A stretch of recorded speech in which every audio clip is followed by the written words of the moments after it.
ഇസ്മായിൽ നബി അലൈഹി സ്വലാത്തു വസ്സലാമിന് പ്രവാചകത്വത്തെ ഇവർ സാധാരണയായി നിഷേധിക്കാറുള്ളതാണ്. ഇബ്രാഹിം നബി അലൈഹി സ്വലാത്തു വസ്സലാമിന് ഹാഗാർ എന്ന് പറയുന്ന ഒരു വെള്ളാട്ടിയിലുണ്ടായ പുത്രനാണെന്നും ഏകജാത പുത്രനായി ഇസ്മയേലിനെ അംഗീകരിക്കാൻ പറ്റില്ല എന്നുമാണ് അവരുടെ പ്രചരണം. വാഗ്ദത്ത പ്രവാചകൻ വരുന്നത് ഇസ്ഹാക്കിന്റെ പരമ്പരയിലാണെന്ന് സ്ഥാപിക്കുന്നതിന് വേണ്ടി അവർ നിരന്തരം ആ വാദവുമായി മുന്നോട്ട് പോകാറുണ്ട്. അതിന് പിന്തുണ കിട്ടാൻ ചില ചെപ്പടി വിദ്യകളൊക്കെ ചിലപ്പോഴൊക്കെ അവർ പ്രയോഗിക്കാറുണ്ട്. അങ്ങനെയാണ് ഇടയ്ക്കൽ വെച്ച് എം എം അക്ബർ സാഹിബിനോട്, അദ്ദേഹം ഖുർആൻ ഹാഫിളൊന്നല്ല, ഖുർആൻ ഹാഫിളല്ല എന്ന് മാത്രമല്ല അദ്ദേഹത്തിന് അറബി ഭാഷയിൽ പോലും പരിജ്ഞാനം ഇല്ല എന്ന് അദ്ദേഹത്തിന്റെ തന്നെ അല്ലാഹുവിനെ അറിയുക എന്ന് പറയുന്ന പുസ്തകത്തിന്റെ ആമുഖത്തിൽ രേഖപ്പെടുത്തിയിട്ടുണ്ട്. അറബി ഭാഷയിൽ പോലും അറിവില്ലാത്ത, വിശുദ്ധ ഖുർആനെ കുറിച്ച് അഗാധമായ ഹിഫ്ളോ മനപ്പാടമോ ഇല്ലാത്ത എം എം അക്ബർ സാഹിബിനോട് യെസ് ഓർ നോ ക്വസ്റ്റ്യൻ ആയിട്ട് അവർ ഒരു ചോദ്യം ചോദിച്ചു, ഇസ്മായിൽ നബി ഇബ്രാഹിം നബിയുടെ പുത്രനാണ് എന്ന് വിശുദ്ധ ഖുർആൻ കൊണ്ട് തെളിയിക്കാമോ? ഫാദർ പറയുന്നത് നിങ്ങൾ കേൾക്കാം.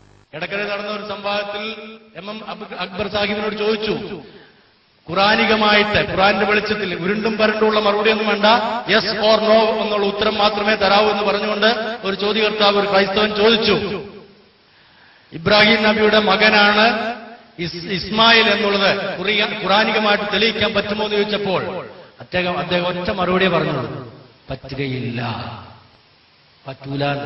മനസ്സിലായില്ല നിങ്ങൾക്ക്? ഞാൻ വിചാരിച്ചു നിങ്ങൾക്ക് മനസ്സിലായത്. അതായത് ഖുറാനിന്റെ അടിസ്ഥാനത്തിൽ ഇബ്രാഹിം നബിയുടെ പുത്രനാണ് ഇസ്മായേൽ എന്ന് തെളിയിക്കാൻ പറ്റുമോ എന്ന് നമ്മുടെ ഒരു ക്രൈസ്തവ സ്നേഹിതൻ ചോദിച്ചപ്പോൾ എം എം അക്ബർ സാഹിബ് സ്റ്റേജിൽ നിന്നുകൊണ്ട് പറഞ്ഞ ഒരൊറ്റ വാചകം, പറ്റുകയില്ല എന്നുള്ള. CDM അക്ബർ സാഹിബ് മറുപടി പറഞ്ഞു, പറ്റുകയില്ല, പറ്റുകയില്ല. അദ്ദേഹം അതല്ലാതെ എന്ത് പറയും? കാരണം അദ്ദേഹം ഖുർആൻ ഹാഫിളൊന്നല്ല. ഖുർആൻ ഹാഫിള് അല്ലാത്തത് കൊണ്ട് അദ്ദേഹത്തിന് അങ്ങനെ ഉത്തരം പറയാനേ കഴിയൂ, അദ്ദേഹത്തിന് തെളിയിക്കാൻ പറ്റുകയില്ല. അതുകൊണ്ട് വിശുദ്ധ ഖുർആൻ ഇല്ല എന്ന് നമ്മൾ തെറ്റിദ്ധരിച്ചു പോകരുത്. ഫാദർമാരുടെ കുപ്രചരണങ്ങളിൽ നമ്മൾ വീണു പോകരുത്.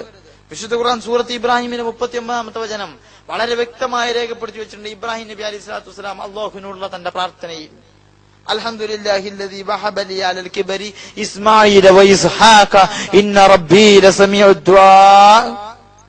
അൽഹംദുലില്ലാഹ്, അല്ലാഹുവിന് തന്നെ സർവസ്തുതിയും. അല്ലദീ വഹബ ലി അലൽ കിബർ, ഈ പ്രായാധിക്യ സമയത്ത്, ഈ പ്രായം ചെന്ന സമയത്ത് ഇസ്മാഈല വ ഇസ്ഹാഖ, ഇസ്മായിലിനെയും ഇസ്ഹാഖിനെയും എനിക്ക് പുത്രന്മാരായി തന്ന അല്ലാഹുവിന് തന്നെ സർവസ്തുതിയും. ഇന്ന റബ്ബീ ലസമീഉദ് ദുആ, തീർച്ചയായും എന്റെ രക്ഷിതാവ് അവൻ പ്രാർത്ഥന കേൾക്കുന്നവനാകുന്നു, അവൻ ധാരാളമായി പ്രാർത്ഥനയെ സ്വീകരിക്കുന്നവനാകുന്നു. വിശുദ്ധ ഖുർആൻ വളരെ വ്യക്തമായി സൂറത്ത് ഇബ്രാഹിം എന്ന് പരാമർശിച്ചിട്ടുണ്ട്. പിന്നെ അവർ ഈ ക്ലിപ്പ് ഇങ്ങനെ ഇടുന്നത് എന്തിനാന്ന് ചോദിച്ചാൽ, അത് സാധാരണക്കാരനായ വിശുദ്ധ ഖുർആനെ കുറിച്ച് അഗാധമായ ജ്ഞാനമില്ലാത്ത മുസ്ലിമീങ്ങളെ തെറ്റിദ്ധരിപ്പിക്കുന്നതിന് വേണ്ടി.